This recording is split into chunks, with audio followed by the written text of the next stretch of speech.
Hi friends, நம்ம இந்த வீடியோவில் என்ன பார்க்க போகிறோன்னா, இந்த வாரம் எம்ப்ளாய்மெண்ட் பேப்பரில் வெளிவந்த டெஸ்ட் கொஸ்டின்ஸ் தான் பார்க்க போகிறோம். June 12 to 18. மெண்டலின் சோதனையின்படி சார்பின்றி ஒதுங்குதல் நடைபெற வேறுபட்ட ஒத்திசைவான குரோமோசோம்களில் காரணிகள் உள்ளன. கீழ்கண்டவற்றுள் புத்தரை பற்றிய தவறான கூற்று எது? பி தவறான கூற்று. அப்போ சரியான கூற்றுகளை மட்டும் படிப்போம். அவர் கடவுளை பற்றி குறிப்பிடவில்லை. பிறப்பின் அடிப்படையிலான சமமற்ற முறையை அவர் ஏற்றுக்கொள்ளவில்லை. அவர் கடவுளின் இருப்பை ஏற்றுக்கொள்ளவும் இல்லை, மறுதளிக்கவும் இல்லை. அடுத்து 3, இதில் 1 மற்றும் 2 சரி. ஊரக இந்தியாவின் ஆட்சி சூழலில் பஞ்சாயத்து ராஜ் என்பது மிக முக்கியமான புரட்சிகர நடவடிக்கையாகும். சரி. ராஜஸ்தான் மாநிலத்தில் உள்ள நகரில் நமது முதல் பிரதமர் பண்டிட் ஜவஹர்லால் நேரு அவர்களால் பஞ்சாயத்து ராஜ் அமைப்பிற்கான அடித்தளம் அமைக்கப்பட்டது. சரி. கீழ்கண்டவற்றுள் சரியாக பொருத்தப்பட்டுள்ள இணை எது? சத்துணவு திட்டம். ம.கோ. ராமச்சந்திரன். பொருள் உணராமல் கற்றல் எதற்கு பயன்படுகிறது? பெருக்கல் வாய்ப்பாட்டை மனப்பாடம் செய்ய, தனிமை வரிசை அட்டவணையை மனப்பாடம் செய்ய, எழுத்துக்கள் மற்றும் இலக்கண அமைப்பை மனதில் நிறுத்த. காந்தப்புலத்தில் வைக்கப்பட்டுள்ள ஒரு டயா காந்த பொருளின் அணுக்களின் தொகுபயன். காந்த இருமுனை திருப்புத்திறன் காந்தப்புலத்திற்கு எதிர் திசையில் இருக்கும்.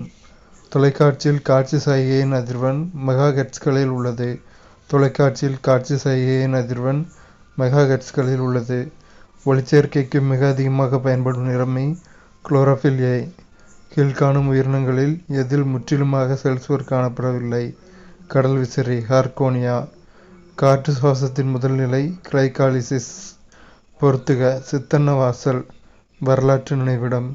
பாபநாசம் நீர்வீழ்ச்சி. ஏலகிரி மலை பிரதேசம். முண்டந்துறை வனவிலங்கு சரணாலயம். கீழ்கண்ட பல்வேறு நாடுகளில் இருந்து எடுத்துக்கப்பட்ட சரியான சிறப்பு இயல்புகள் எது? அரசு வழிகாட்டு நெறிமுறைகள் அயர்லாந்து.